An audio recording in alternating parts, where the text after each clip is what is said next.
Фамилиите на държавна служба са следени под лупа.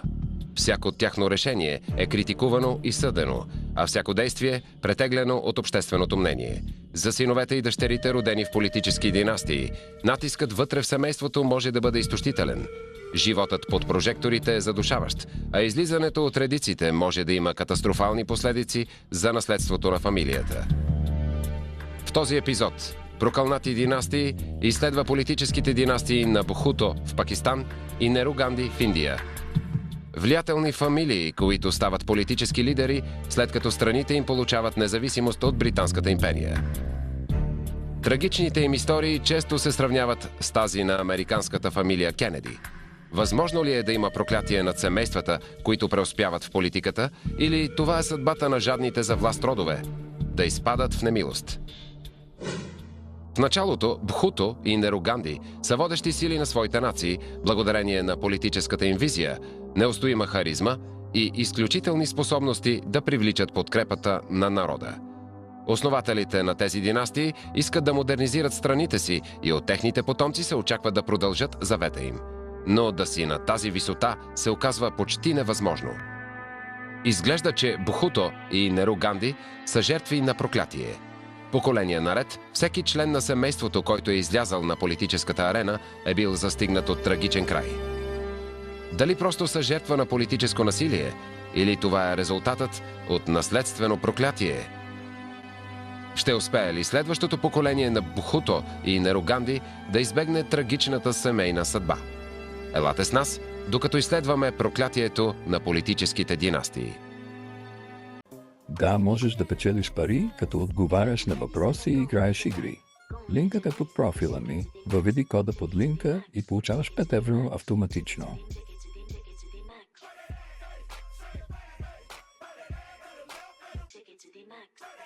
Прокълнати династии. От началото на 70-те години на миналия век, начало на Пакистан е една фамилия – династията Бхуто. Управлението им е толкова всемогъщо, че сякаш никой друг не би могъл да води страната. Но над семейството тегне проклятие. Всеки член на династията, влязал в политиката, се сблъсква с трагична съдба. През 1971, след гражданска война, Пакистан се нуждае от лидер, за да възстанови духа си. Този човек е Зулфикар Али Бхуто, основателят на клан, който често е сравняван с този на Кенеди, заради сходния съдбовен край. Адвокат, завършил Оксфорд, Бхуто произлиза от известно семейство и е основател на ППП – политическа партия, формирала историята на Пакистан. Като безспорен лидер на страната, той управлява чрез укази. Но през 1977 правителството е превзето от генерал Мохамед Зия Ул Хак, началник щаба на армията. За Зулфикар това е драматичен обрат на събитията. Той е вкаран в затвора и осъден на смърт. Младите синове на Бхуто, Муртаза и Шахнаваз, които живеят в Европа, подемат международна кампания за спасяването на баща им. Но тя не успява. Зулфикар Али Бхуто е обесен на 4 април 1979.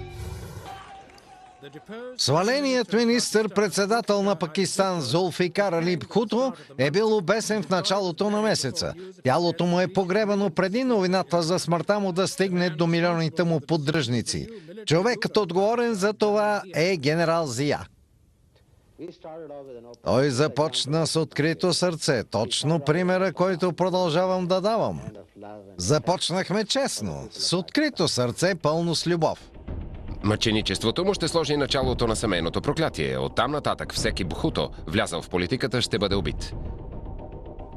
Следващият, който пада, е Шахнаваз, по-малкият в семейството. Той е решен да продължи завета на баща си. Необяснимо, в нощта на 18 юли 1984 Шахнаваз е намерен мъртъв в апартамент в Ница, Франция. Той е само на 27 и изглежда е бил отровен. Изникват конспиративни теории. Френските власти подозират, че съпругата му Рехана има пръст в убийството и я арестуват за 6 месеца, преди да я освободят поради липса на доказателства. Междувременно, в Пакистан, противниците на Бхуто приписват смъртта му на злоупотреба с наркотици и алкохол. Няма съдебен процес. Причината за смъртта му остава загадка. След трагичната загуба на Шахнаваз, Муртаза, по-големият брат, се връща в Пакистан и повежда борба с правителството, екзекутирало баща му. Стратегията му е много противоречива, включително създаването на Ал-Зулфикар, екстремистка организация, която отвлича самолет през 1981 година. Но той не е единственият Бхуто, устремил се към политическата сцена. Сестра му, Беназир, също има политически амбиции. Учила в Харвард и Оксфорд, тя е избрана за партиен лидер след екзекуцията на Зулфикар. Заради партийни разногласия, братът и сестрата стават политически съперници. Разединението в семейството върви срещу учението на исляма и в мрачно предчувствие за семейното проклятие, враждуващите брат и сестра забравят думите на своя пророк. Злодеянието, което ще бъде наказано най-бързо, е прекъсването на семейните връзки. Те ще платят висока цена за своето неразбирателство. Първоначално късметът е на страната на Беназир. През 1988, след години на домашен арест и изгнание, тя е избрана за първата жена президент на мюсюлманска държава. Това е знак за прогрес, който привлича международното внимание. Тя е възприемана като някой, който може да помогне да се подобри положението на жените в ислямските държави и по света. Но администрацията на Беназир е обвинявана в ширеща се корупция, а брат и Муртаза става един от най-яростните й критици. Вниманието на всички е приковано от семейната вражда. Конфликтът между брата и сестрата ще продължи само няколко години. На 20 септември 1996 Муртаза и 6 негови съмишленици са убити при сблъсък с полицията. Още един Бхуто е мъртъв и започва да се говори за семейно проклятие. Според официалната версия, групата на Муртаза стреляла срещу полицията, която се опитвала да го арестува. Други твърдят, че полицията е стреляла първа. Но най-притеснителната теория сочи към Беназир, като интелектуалния подбудител за убийството на брати. Дали семейството е белязано от наследствено проклятие, или политическите им амбиции са проклятие сами по себе си. Беназир губи следващите избори и заминава в изгнание след поредица обвинения в корупция, включващи съпруга й, противоречивия бизнесмен и сенатор Асиф Али Зардари. През 2007 Беназир най-после се връща в Пакистан, но политическото напрежение е нараснало. Посрещната е от самоубийствена атака срещу кортежа й, при която са убити множество нейни поддръжници. Проклятието над пакистанските политици надвисва отново. Беназир не се вслушва в съветите незабавно да напусне страната. Всичко ще завърши с трагедия. Сутринта на 27 декември 2007 Беназир се връща от митинг в брониран автомобил. В мига, в който се изправя в колата, за да помаха на поддръжниците си, мъж стреля 3 пъти срещу нея и детонира жилетката си с експлозиви. Това е тъжният край на противоречивата Беназир Бхуто. Убийството й води до безброй конспиративни теории, включващи както местни политици, така и чужди агенти. Дали това е семейно проклятие, или Бхуто стават жертви на една изключително жестока политическа среда. Убийствата на Беназир и братята й никога не са цялостно разследвани. Трагичната съдба на пакистанската политическа династия е загадка, която остава неразрешена. Индия е завладена от конфликти и напрежение, докато страната с почти 400 милионно население се стреми да намери решение на проблемите си. С дадената от британския премиер Атли свобода, Индия се изправя пред сложна съдба. След като през 1947 Индия става независима, съдбата на страната е неделима от тази на династията Неру Ганди. Семейството е прочуто не само заради историческите си постижения. 3 поколения членове на клана са били преследвани от нещо като проклятие под формата на политическо убийство. Подобно на Бхуто в Пакистан, те често са сравнявани с фамилията Кенеди заради политическия си успех и трагична съдба. Политическият живот на семейството започва с Джавахарлал Неру, един от най-големите политици на 20 век. Млад, добре образован и чувствителен към сложните социални и културни проблеми на Индия, Неру е един от лидерите в борбата за независимост на региона. В личния си живот Джавахарлал много рано преживява трагедия. Той е женен за красивата Камала Кау, която през 1980 му ражда дъщеря Индира. Но скоро след това губят второто си дете, което преживява само седмица. Камала се включва в движението за независимост и е много популярна, но здравето й е крехко. След като лежи в затвора, се разболява от туберкулоза и умира едва на 36 години. Тя е първият политически активист в семейството, който си отива преждевременно. Трагедията вече е белязала наследството на Неру. След тази ужасна загуба, Джавахарлал се сближава повече с дъщеря си Индира и я въвежда в политиката. За него службата към обществото е нещо възвишено и не би могъл да си представи, че дъщеря му и потомците им може да бъдат прокълнати заради това. През 1947 Индия става независима и, както се очаква, Неру е избран за първия министър-председател на страната. Скоро става добре известен в целия свят, благодарение на новаторската си политика и уникален личен стил. Но и той не може да избяга от критиките. Преследват го слухове за предполагаема връзка с известната съпруга на последния вице-крал на Индия – Едуина Маунтбатън. Макар тази връзка никога да не е потвърдена официално, твърденията накърняват репутацията му на реформатор. Лейди Маунтбатън въплъщава дългата колониална ръка на властта, задушавала независимостта на Индия в продължение на 100 години. Вечерта, в която Маунтбатън се сбогуват, Неру публично я хвали за нейната сияйна личност и казва, че индийският народ ще тъгува за заминаването й. Истина или измислица, идеята за техния романс съпътства управлението на Джавахарлал и увеличава напрежението и без това нестабилния баланс на силите. За Неру не е лесно да води нацията по пътя към модерното. В много отношения политиката му се смята за противоречаща на традиционните индийски ценности. За много негови сънародници тя води към позор. Така, например, той обещава, че ще подкрепи забрана за клане на крави. Мярка, за която настояват хиндуисти и мюсюлмани по религиозни причини. Но когато законопроектът влиза в парламента, Неру го блокира. За него религията е препятствие към прогреса. Дали семейството е прокълнато заради антирелигиозната политика на Неру? Или пък е жаждата му за власт отвела го до леглото на друга жена? Дали политическите му амбиции са задействали проклятие, което ще подпечата съдбата на следващите поколения Неру? Неру се разболява тежко и умира на 26 май 1964. Над 1,5 милиона индийци се стичат на погребението му. За мнозина това е краят на една епоха, но също така и началото на неговата династия. Политическите амбиции текат в кръвта й, но дали това е наследствено проклятие? Политическите кариери на Неру Ганди завършват само с трагедии. В началото на 66-та дъщерята на Неру Индира е избрана за лидер на партията на Конгреса и става министър-председател на Индия. За първи път жена застава начело на страната. Като първата жена с толкова висок пост, госпожа Ганди отива на държавно посещение във Вашингтон, за да съдейства за подобряване на отношенията между най-могъщата демокрация и най-многолюдната Индия. Тя е известна като Индира Ганди, след брака й с Фероз Ганди, политик и журналист, който умира през 1960-та. След раждането на двете им деца, Фероз и Индира се отчуждават през останалата част от брака им. Подобно на баща си, Индира привлича международното внимание с очарователното си присъствие и модерен стил. Но около нея също кръжат слухове за изневяра. Твърденията за афера между нея и Дхирендра Брахмакари, учител по йога и нейн инструктор и наставник, и нанасят повече вреда, отколкото дори незаконната връзка на баща й с лейди Маунтбатън. Някои кръгове от Върховния индийски съд стигат до там да го нарекат индийския Распутин. Индира е все по-изолирана заради властта и положението си. Брахмакари е единственият мъж, с когото може да се вижда насаме благодарение на йогата.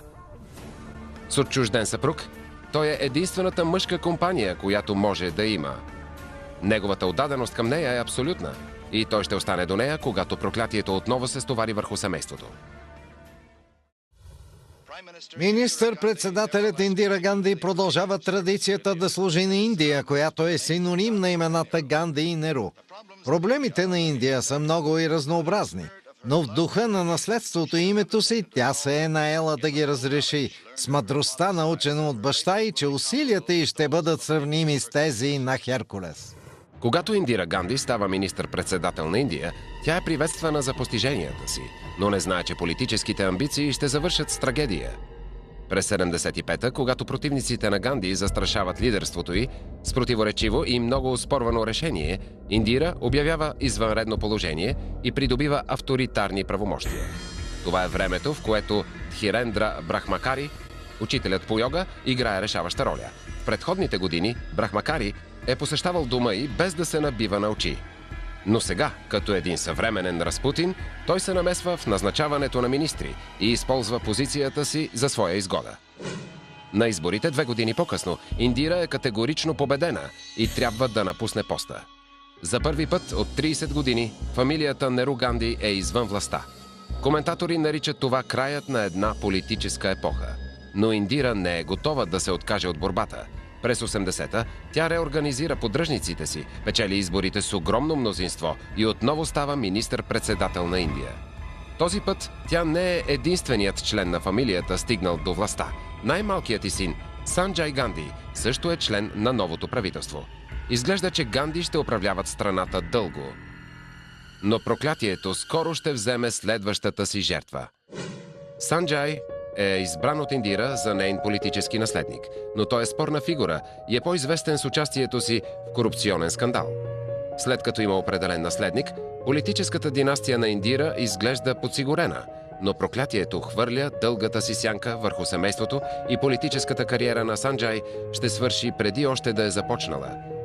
На 23 юни 80-та Индия е разтърсена от новината за инцидент.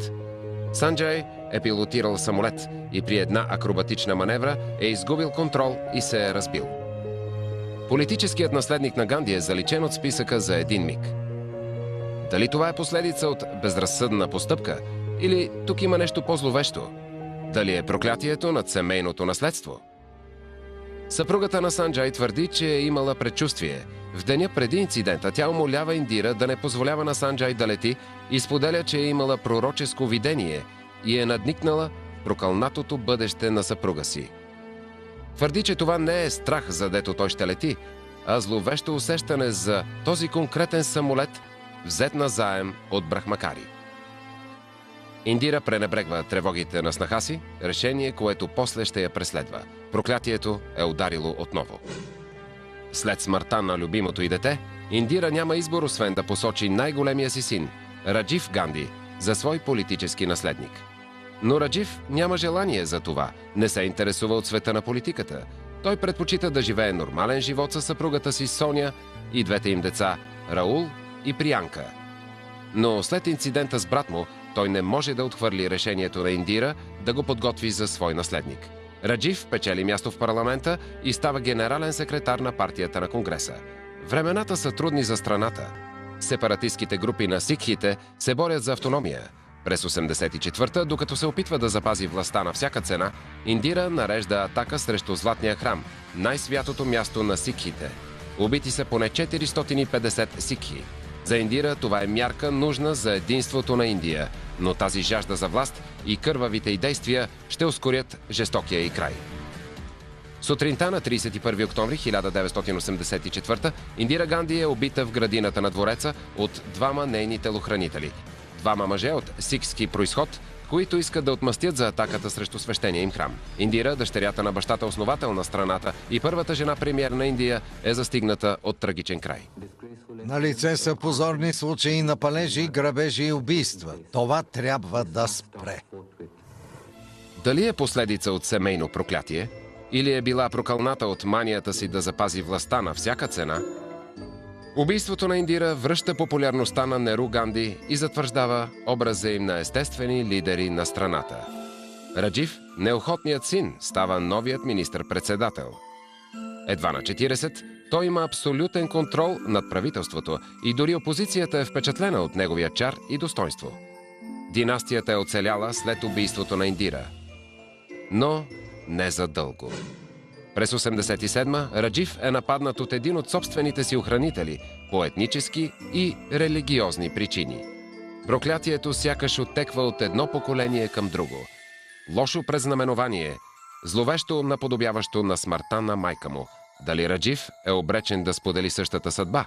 Няма да отнеме много време проклятието да надвие. На 21 май 1991 по време на митинг към Раджив се приближава жена, която го поздравява. Навежда се, за да докосне краката му и взривява близо 1 килограм експлозив. Раджив умира на място. При атаката са убити или ранени повече от 25 души. И отново, член на фамилията Ганди е бил убит. Дали това е ужасен епизод на политическо насилие или е проклятие, течащо в кръвта на фамилията? Раул, който е само на 21, когато баща му е убит, по-настоящем е водещата фигура в династията Неру Ганди. На изборите през 2014 доведе партията си до най-тежкото й поражение, но името на предците му все още резонира дълбоко в политическия живот на Индия и той се бори да възстанови влиянието на семейството си върху съдбата на страната. Ще успее ли да избегне трагичната съдба на династията? Дали следващите поколения Неру Ганди ще надживеят политическите амбиции на фамилията? Или убийственият дан на обществения живот е неизбежно проклятие, предавано от поколение на поколение? Следващата глава на династията Неру Ганди все още чака да бъде написана.